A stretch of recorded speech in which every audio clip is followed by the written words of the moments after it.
story I heard about myself. This one happened in high school.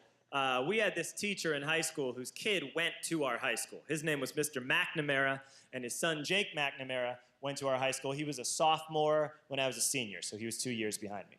And Mr. McNamara was an asshole.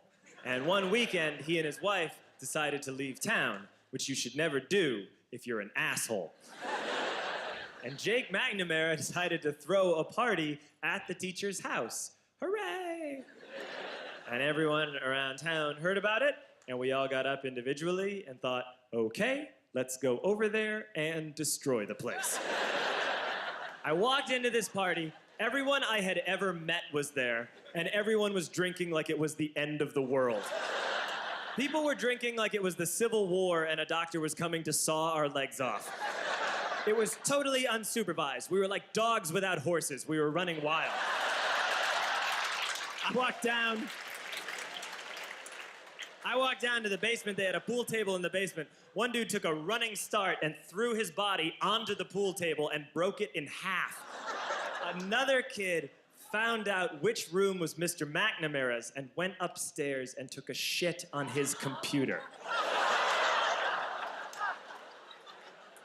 So the party was going great. I'm standing in the basement and I'm holding a red cup. You've seen movies. And I'm standing there and I'm holding a red cup and I'm starting to black out. And I guess someone said, like, something, something, police. And in a brilliant moment of word association, I yelled, fuck the police! Fuck the police! And everyone else joined in. 100 drunk white children yelling, fuck the police. The reason someone had said something, something, police was because the police were there. So a Chicago police officer walked down the stairs and got to the bottom in the basement and looked out over a sea of drunk toddlers yelling, fuck the police, in his face. And he was almost impressed. He was like, wow. And then he leaned into his walkie-talkie and went, get the paddy wagon. And my friend John, who is now a father, this man now has a baby, he grabbed a 40, smashed it on the ground, and yelled, scatter! And everyone ran in a different direction. We all ran in different directions. It was like that scene in Ratatouille when the humans come in the kitchen and all the rats go in different ways. We all ran in different directions. I ran into the laundry room and I jumped up on the washing machine and I crawled out through a window into the backyard, and now I'm running through the backyard and there was this big chain link fence and I thought, I've never climbed a fence that high before. And then I woke up at home.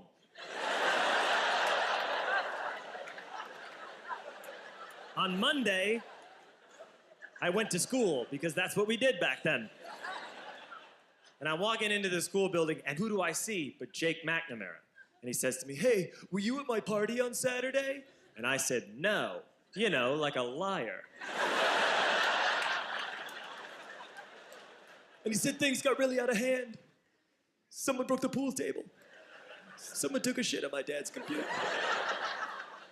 But the worst thing, he says, the worst thing is that someone stole these old antique photos of my grandmother, and my parents are freaking out about it. And I had that thought that only blackout drunks and Steve Urkel can have.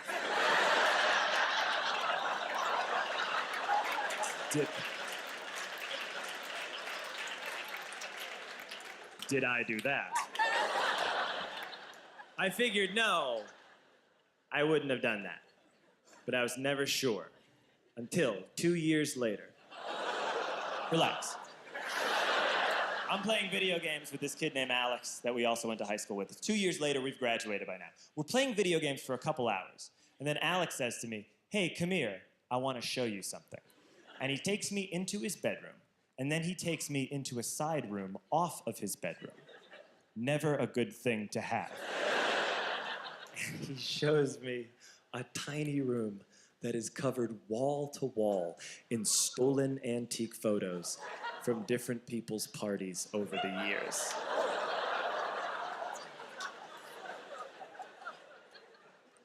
And I said, why? Why do you do this?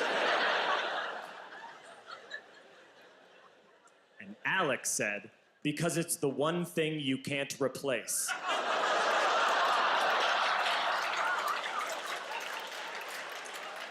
That's the end of that story, but how fucked up is that, right? That's crazy.